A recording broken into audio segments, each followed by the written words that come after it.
E aí, queridos, tudo bem? Estamos aqui de volta, né? Vamos falar aí um pouco sobre filosofia, sobre história, sobre o tempo presente. Ontem o ministro da Saúde participou de uma coletiva, né? Havia uma perspectiva, né? Havia, enfim, uma informação compartilhada aí em redes sociais de que o presidente iria demiti-lo. Só que isso não ocorreu, né? E na coletiva de ontem, o ministro da Saúde, o Henrique Mandetta, ele acabou citando uma obra filosófica, né? Um livro chamado, na verdade, um capítulo de um livro chamado A República, de um filósofo grego chamado Platão. Na verdade, ele não se aprofundou, né, para falar sobre o livro, sobre a obra, sobre o filósofo, mas ele citou o mito da caverna. E aí, claro, isso gerou, né, isso provocou muitas dúvidas, né, sobre qual seria a intenção do ministro da Saúde em citar o mito da caverna do Platão. E aí eu tive a curiosidade de reler, né, o texto. Não é um texto, digamos assim, dos mais agradáveis, dos mais fáceis, né? É um texto difícil, né? Ele falou que leu na adolescência, pode ter feito, claro, não há problema nenhum nisso, mas de fato não é um texto, digamos assim, que eu acredito que a maior parte, né, das pessoas tenha familiaridade ou conheça, né? Mas antes de falar do mito da caverna, vamos contextualizar um pouco essa história em termos, né, de quando ocorreu, enfim, de tempo. Platão é um filósofo grego que viveu, né, há cerca de 2.400, 2.300 anos. Né? O Platão, na verdade, ele é herdeiro de um outro filósofo muito importante, Sócrates. Na verdade, existe uma espécie de linhagem, né, desses filósofos gregos. Os três mais importantes, os três mais conhecidos, mais citados, Sócrates, Platão e Aristóteles. E, na verdade, o Aristóteles, o Platão, né, o Sócrates, eles viveram uma época de ouro de Atenas, né, da cidade-estado. Na época principalmente de Sócrates e Platão, Atenas estava vivendo, digamos assim, o seu auge, né, democrático, com um governante chamado Péricles. Atenas tinha acabado de vencer os persas nas chamadas Guerras Médicas. Aliás, o nome não tem nenhuma relação com a profissão, né, com a função médica, que hoje se revela mais do que nunca muito importante. O nome Médicas é uma referência a Império Médio, ou Império Média, né? Que era o império que existia à época na região da Pérsia, que hoje corresponde basicamente à região da República do Irã. Né? Enfim, resumindo a história para não alongar muito essa parte. Os atenienses tinham acabado de vencer os persas nas chamadas Guerras Médicas, e isso fez com que Atenas se tornasse a principal cidade da região da Grécia. E nesse momento a Atenas, né, parece que, sei lá, numa questão quase divina, né, de alinhamento de planetas, conseguiu conjugar uma política democrática muito interessante, filosofia, artes, poesia, teatro, né? Parece que tudo de bom, tudo de interessante ocorreu em Atenas após a vitória nas Guerras Médicas.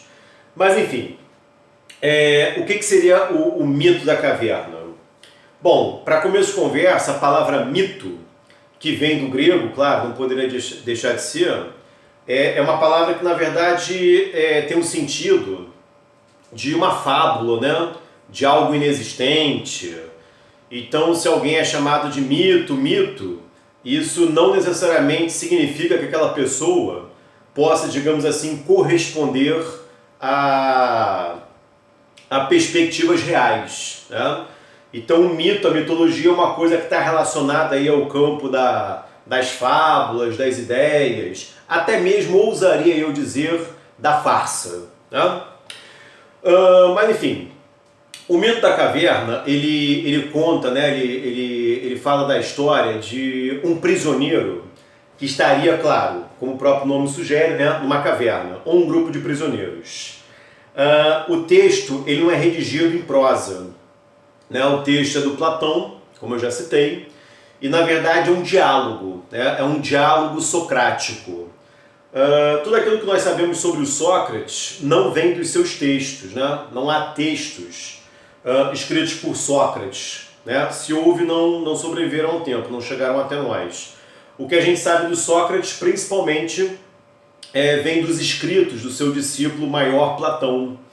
E nesse capítulo, nesse livro 7º da República, né, sobre o mito da caverna, é um diálogo entre Sócrates e um irmão de Platão, Glauco, né? Essa dialética, né? esse diálogo, esse discurso aí, socrático em forma de diálogo. E basicamente o mito da caverna dá conta de um prisioneiro, um grupo de prisioneiros, né, que estariam numa caverna e eles não conseguem enxergar, enfim, muito além de dentro da caverna. Claro, estão presos, estão acorrentados. Então tudo que eles veem do mundo exterior vem de sombras, né, vem de, enfim, reflexos, né, de coisas totalmente imperfeitas e que não condizem com o mundo real, com a realidade. Aí ao longo do diálogo, o Sócrates vai fazendo, digamos assim, divagações, provocações. E se ocorresse isso, se ocorresse aquilo? Aí ele começa a suscitar a hipótese, né, a ideia de que aquelas pessoas que viviam naquela escuridão, né, naquele ambiente, enfim, restrito, começassem a, de alguma forma, sair da caverna e ganhar o mundo. O mito da caverna, ele pode ser interpretado de várias formas, né? Assim como, enfim, várias outras obras filosóficas, né, complexas, também podem ser interpretadas de modos, de maneiras diferentes. Mas há uma interpretação que ela parece, digamos assim, ser mais evidente, mais óbvia. O mito da caverna, e aí eu acho que vem a provocação, né, do ministro da Saúde ontem, faz uma referência, embora, claro, ele não tenha falado isso abertamente, né, ele deixou a sugestão no ar, do conflito, né, da dicotomia entre obscuridade, ignorância e esclarecimento, né, ciência. Porque, de certa forma, hoje é o debate que a gente percebe na política brasileira nesse momento de pandemia. Você percebe um grupo de burocratas, né, de funcionários de alto escalão, em que o ministro da Saúde, claro, se adequa, né, tá dentro aí dessa composição, que defendem que o país, que o Brasil, tem que seguir as normas estabelecidas pela Organização Mundial de Saúde. Qual seja, a ideia do isolamento social. Né? Ele, inclusive, fez uma fala bem interessante, dizendo que nós não estamos vivendo um confinamento, uma quarentena, mas um isolamento social.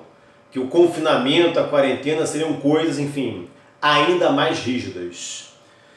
Só que, do outro lado, existe um grupo de pessoas.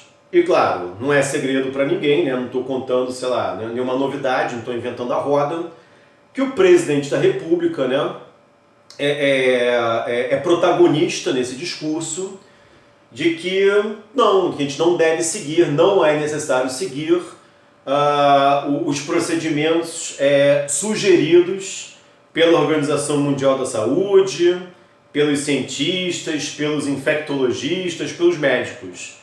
Que a gente poderia viver uma vida de normalidade e que há necessidade, enfim, da economia, né, continuar a se desenvolver, né, proteger os empregos, etc.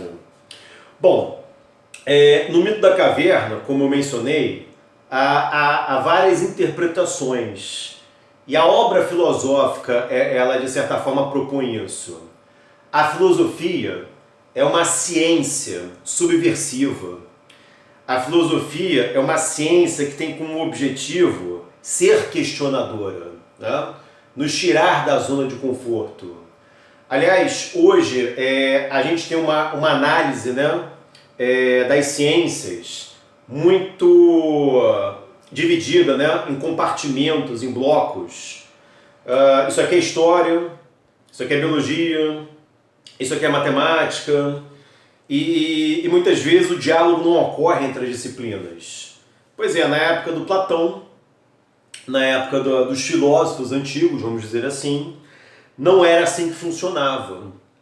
Né? Por exemplo, no mito da caverna, o Platão coloca, né, na boca do Sócrates palavras em que ele defende a geometria, né, a astronomia e outras ciências como ciências que devem dialogar, que devem andar de mãos dadas com a filosofia. Ou seja, essa divisão, né, de disciplinas como nós conhecemos hoje, ela não existia. Então os filósofos também eram políticos, os filósofos também eram artistas, os filósofos também eram matemáticos. Aliás, o Sócrates foi militar, o Sócrates foi soldado, né? O Sócrates chegou a servir a cidade de Atenas, né, como militar, o que também não era uma coisa, digamos assim, extraordinária, né? Enfim, difícil de imaginar, porque era a realidade, né, daquele tipo de sociedade. Hoje, claro, a gente pensa no filósofo em um arquétipo totalmente diferente, né? Você não consegue, dificilmente você consegue imaginar hoje, associar a imagem de um filósofo à imagem de um militar, né? Mas é isso. Né? Então é uma grande bobagem, uma grande besteira, por exemplo, menosprezar as ciências humanas. As ciências humanas, elas sempre estiveram e ainda estão no mesmo patamar, no mesmo nível das demais ciências. É porque o Brasil ele foi muito influenciado por uma filosofia do século XIX, uma filosofia francesa, chamada positivismo. Embora isso possa ser, enfim, objeto de um outro vídeo, de um outro momento, né?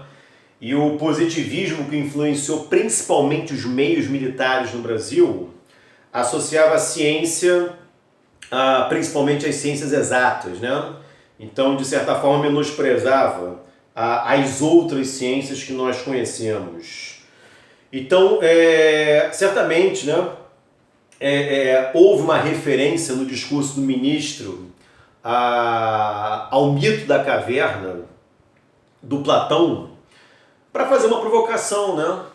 Primeiro, para mostrar que ele é um intelectual, ou que pelo menos ele tem a pretensão, né, de passar essa imagem de um intelectual num governo que não privilegia os intelectuais, né? Num governo que é o contrário, que parece que não gosta, que tem raiva, né, dos pensadores, dos intelectuais, dos professores.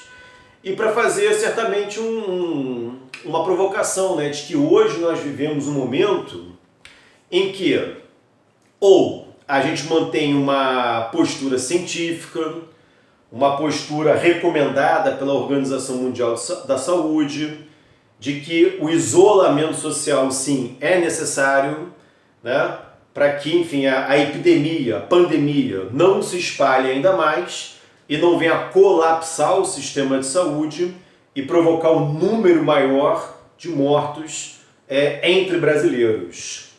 No mito da caverna, o Sócrates também fala muito sobre a importância da educação. A importância da educação como uma coisa libertária. A importância da educação para termos bons governantes. A questão de que a educação não pode ser feita através da violência, da força. Sei lá, você pega o texto do Platão, né, colocando essas palavras na boca de Sócrates. Alguns hoje poderiam sugerir que o texto, sei lá, é atribuído ao Paulo Freire, né, a um esquerdista, a um comunista. E claro que não, uma grande bobagem, né, imagina isso. Né?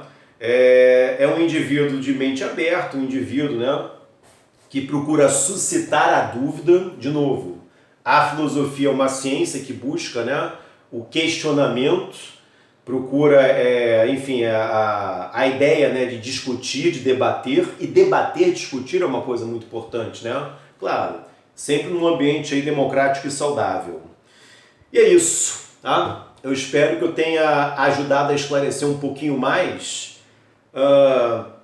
porquê do nosso ministro citar o mito da caverna, né, que é o texto 7º, é o livro 7º, o capítulo 7º, da República de Platão. Beleza? Muito obrigado. Curtiu? Né? Ajuda aí, coloca aí curte aí o nosso canal e até a próxima.